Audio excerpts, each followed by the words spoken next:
Question आप देख रहे हो ना आपके सामने, इसको सॉल्व करने के कई तरीके होते हैं और ये बड़ा इंपॉर्टेंट क्वेश्चन होता है।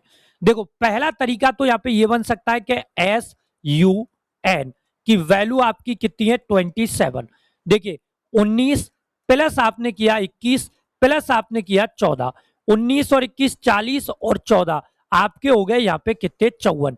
पहला तरीका ये लगा कि अगर मैं 54 का यहां पे आधा करता हूं तो आपका कितना आ गया 27। पहला तरीका लग गया। फिर हम क्या करेंगे, कैट की वैल्यू निकाल लो, सी ए टी। तो यहां पे आ गया 3 प्लस 1 प्लस 20, 20 और 1 21 और 3 कितना हो गया आपका 24। और अगर 24 का आधा करूं तो यहाँ पे कितना आंसर आ सकता है 12। अगर ऑप्शन में 12 होता तो पहला तरीके का आंसर आपके समझ में आ गया। अब इसमें दूसरा तरीका हम लोग क्या यूज कर सकते हैं, सवाल ये है। चलिए अब दूसरा तरीका यूज करके बताता हूं आपको। यहां पे जो टोटल हो रहा है 19 और 21 40 और 14 कितने हो गए 54। मैं ये कर रहा हूं कि मैं 5 और 4 को जोड़ रहा हूं, 5 प्लस 4 और इसका मल्टीप्लाई कितने से कर रहा हूं 3 से।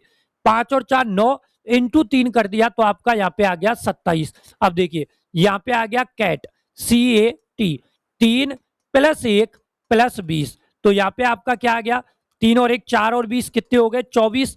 ठीक है 24 हो गया। जैसे यहां पे प्लस किया है तो इनको भी प्लस कर दो, 2 प्लस 4 कितना हो गया 6। और 6 का गुणा अगर 3 से करते तो दूसरा आंसर क्या आ सकता था 18। कई बार हम ये सोचते हैं ना कि हम तो जो सॉल्व कर रहे हैं उसके अकॉर्डिंग आंसर ही नहीं आ रहा। तो वो आंसर इसलिए नहीं आता क्योंकि ये क्वेश्चन को सॉल्व करने के अनेकों तरीके होते हैं।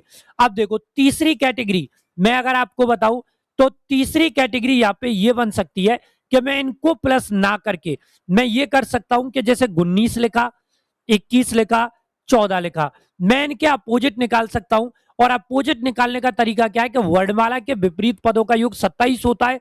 तो जिसका विपरीत निकालना है 27 में से घटा दो। तो यहां पे 19 को 27 में से घटाया 8, 21 को 27 में से घटाया तो 6 और 27 में से 14 को घटाया तो कितना आ गया 13।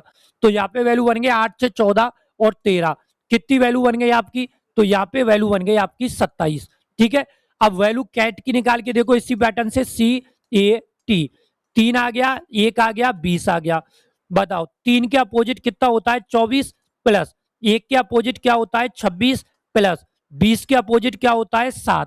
अब बताओ क्या हो जाएगा 24 और 26 कितने हो गए 50, 50 और 7 को अगर जोड़ता हूं तो आपका आंसर आ जाएगा 57। और 57 आप देख सकते हो कौन से विकल्प में दिया गया है बी में।